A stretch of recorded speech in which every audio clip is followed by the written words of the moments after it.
Sejumlah pusat perbelanjaan di Jakarta ditinggal pembeli. Masa depan bisnis pemilik toko di pusat perbelanjaan terancam suram. Sebagian dari mereka menjual tokonya, terbebani biaya sewa dan gaji karyawan, sementara omset terus merosot. Perubahan gaya belanja konsumen dituding sebagai biang keladinya. Harusnya lebih agresif lagi lah, gimana mau ada event-event atau apa gitu. Dulu katanya mau dibikin gedung bioskop, tapi sampai sekarang juga belum ada.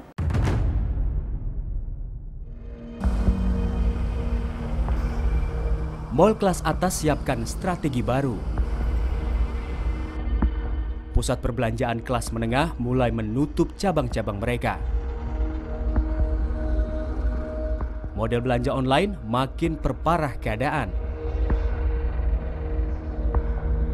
Sebagian pemilik toko di mal maupun pusat perbelanjaan menyasar konsumen lewat jalur online. Sementara pemain lama bertahan dengan strategi konvensionalnya. Celakanya, sebagian pusat perbelanjaan sepi pengunjung. Jika toko tak untung, ancaman gulung tikar di depan mata, pengangguran dari sektor informal bisa bertambah.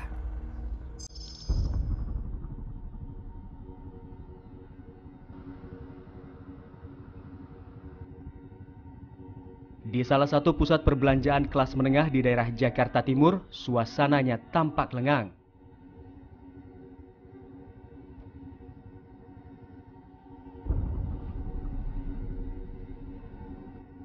Saat tim telusur melihat langsung dari dekat, sejumlah pegawai toko lebih banyak duduk di depan toko. Kegiatan mereka lebih banyak berbincang dengan pegawai toko atau sekedar bermain smartphone di tangan mereka. Hiruk-pikuk menawarkan barang kepada pengunjung hampir tak terdengar. Sepanjang lorong-lorong kios, tak terlihat pengunjung yang berlalu lalang. Dari 2014 sudah terasa grafiknya mulai turun sampai drop sekarang. Karena pangsa pasarnya sini gimana, nggak ada pengunjung gitu loh Pak. Oh iya, saya lihat kurang pengunjung, sepi sekali, nggak ada orang gitu. Paling ada 1-2 itu juga ada langganan-langganan doang kali yang datang.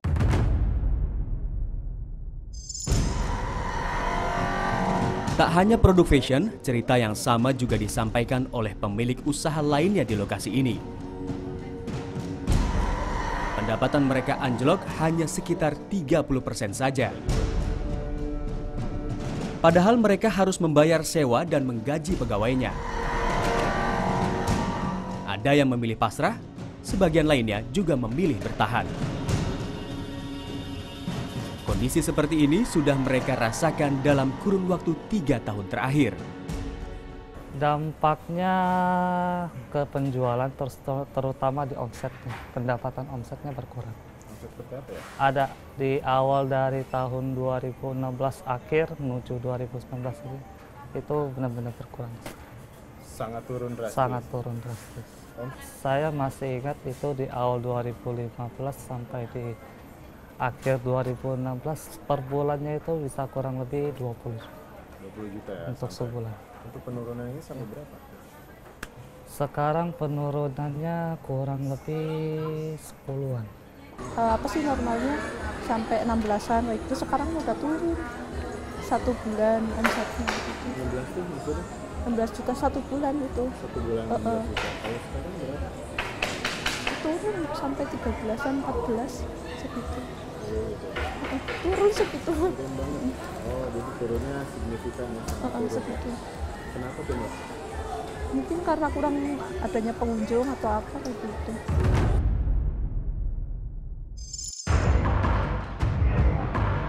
Beberapa toko di tempat ini memilih tutup. Sebagian pemiliknya bahkan mulai menjual tokonya. Sepanjang tahun ini saja, lebih dari 30% toko yang berada di lokasi ini dijual pemiliknya. Sejak 5 tahun yang terakhir ya, itu sejak tahun 2015 lah sampai hari ini itu sebenarnya kita mengalami penurunan yang cukup signifikan. Jadi bisa dibilang tahun 2015 itu 52%, saat ini sudah 38%. Jadi cukup drastis tingkat okupansi kita. Ada satu pergeseran dari masyarakat karena ada tren dari digitalisasi, sehingga yang dulu mungkin PTC itu sebagai tempat mencari barang lah. Ternyata setelah di era digitalisasi tadi, orang nggak perlu datang juga. Ini juga membuat orang untuk dapat barang nggak perlu datang.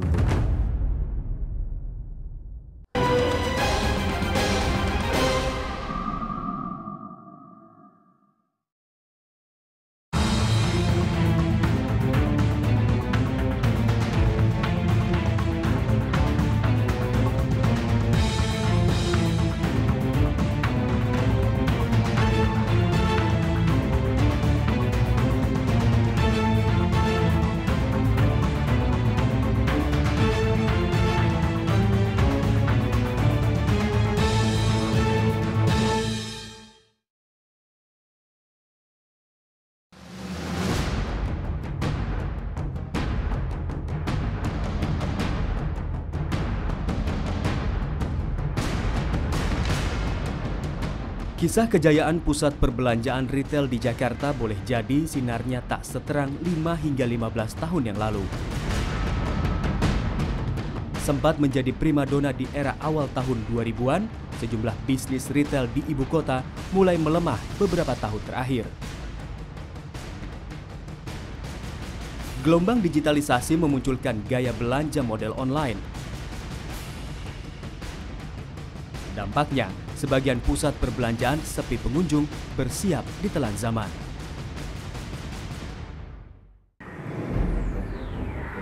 Kondisi ini kami temukan di salah satu pusat perbelanjaan menengah di daerah Jakarta Selatan. Saat kami melihat ke lantai 2, kondisinya sepi sekali.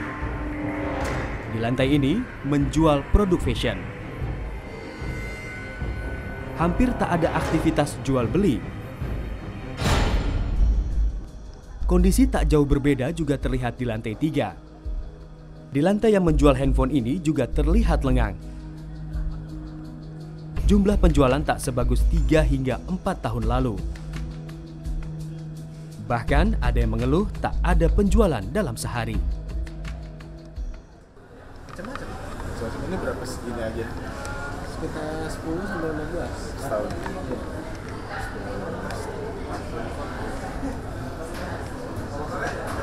Ini segini nih masuknya masih bagus ya.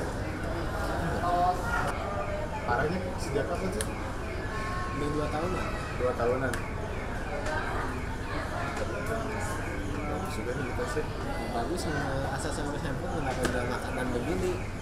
Oh iya dikombinasi ya. Iya. Pertanyaannya kan begitu. Nyeli atau sewa? Sewa. Oh ini yang 18 juta. Bro? 15 tahun. Dibanding 2 tahun yang lalu. Sorry gue nanya buat pengen belajar. Oh 2 tahun lalu sehari bisa 30 juta. Sekarang sejuta aja bisa tuh. Sejuta aja susah. Banyak yang tutup ya. Emang hidupnya cuma di tengah nih doang. Oh. Pinggir sono nggak ada. Udah mati ya? Mati. Tengah doang yang hidup ini. Dari tahun kapan ini? Nggak ngerti dah. Aku aja baru 2 tahun. Tapi semenjak lagi sini mah kami ya. Ya gitu ramai orang kantor. Kalau nggak ada orang kantor kan yang beli apa? Beberapa toko di tempat ini memilih tutup. Sebagian pemiliknya bahkan mulai menjual tokonya. Retail-retail besar itu biasanya Dep Store dan lain-lain yang ukurannya 20.000 segala macam itu jadi tidak efektif. Kenapa? Sebab kalau di digital media itu biasanya brand yang keluar. Nah kalau sekarang ini kan kalau Dep Store susah brandnya kan susah. Brandnya misalnya nama Dep Store-nya kan tidak menarik, tidak menjanjikan sesuatu. Begitu juga dengan Restoran yang cuman makanan doanya enak, tempat duduknya biasa, segala macamnya biasa, udah nggak laku lagi. Yang mulai interiornya harus bagus, menunya unik, kalau bisa juga pakai tab gitu kan. Dapurnya kelihatan, terus kemudian juga ruang duduknya juga, wah bagus banget. Seiring dengan perkembangan waktu, maka menginginkan barang bagus saja nggak cukup. Dia harus mendapatkan pelayanan. Nah, begitu sudah mendapatkan pelayanan, maka berikutnya dia merasa nggak cukup lagi. Dia pengen mendapatkan barang dengan layanan bagus, dan tentunya dia pengen mendapatkan pengalaman yang bagus saat mendapatkan atau menginginkan barang tersebut. Serbuan digitalisasi menghantam bisnis retail di Jakarta. Gempurannya menggoyangkan sejumlah pusat perbelanjaan kelas menengah. Wajah bisnis retail kian lesu.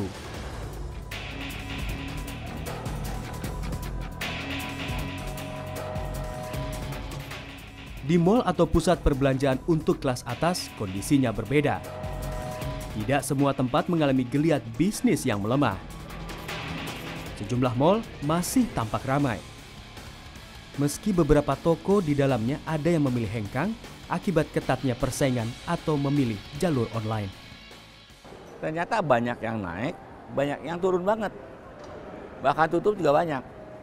Sebab kenapa? Sebab nggak bisa ngikutin zaman. Nggak cocok dengan zaman digital itu. Jadi ada orang yang pasif banget, jualannya dulu laku, ya udah dia tetap aja seperti itu, dia berharap kan laku terus. Zamannya berubah, terus orang juga berubah, desainnya juga berubah.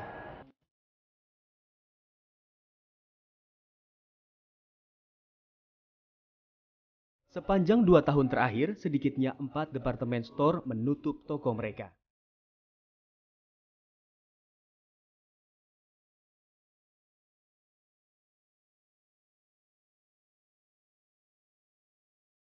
Ada 2 hypermarket yang memilih cara serupa. Perubahan gaya belanja konsumen memaksa pelaku bisnis barang konsumsi mengambil langkah ekstrim. Dengan banjir diskon hingga 90% adalah strategi mereka menghabiskan stok barang yang ada sebelum toko dan cabang mereka benar-benar tutup. Nah, untuk berubah itu berarti ada yang harus menutup dulu. Kemudian mereka membuka atau merelokasi tempatnya.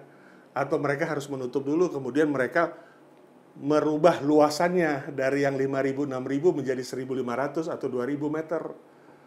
Kemudian ada juga yang menutup karena juga memang menambah juga bisnisnya yang tadinya hanya full offline retail atau toko retail, tapi ada sekarang sudah ada peritel-peritel yang mengkombinasi, di depannya itu ada coffee shop-nya.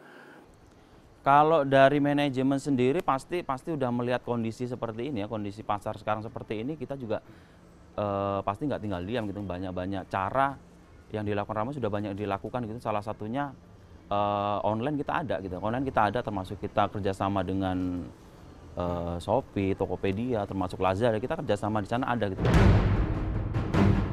Perubahan gaya konsumsi masyarakat hingga munculnya pilihan belanja lewat jalur online harus disikapi oleh pemain bisnis retail. Adaptasi dalam hal konsep belanja bisa jadi jalan keluar dari lesunya pusat perbelanjaan kelas menengah. Tentunya harus memainkan dua-duanya. Satu, kita ikutin perkembangan, ada aplikasi online sekaligus secara fisik juga dikembangkan. Nah, dalam hal ini ada survei yang menarik. Kalau kita bicara bahwa di dunia digital ini banyak konsumen melakukan transaksi via online, ternyata enggak juga. Banyak diantaranya menurut beberapa survei ya, itu menunjukkan bahwa dominan seseorang itu masih senang suka untuk masuk ke offline. Kenapa? Karena kenapa banyak di antara mereka juga masih suka berkunjung ke offline? Karena mereka mendapatkan experience yang tidak didapatkan saat mereka online.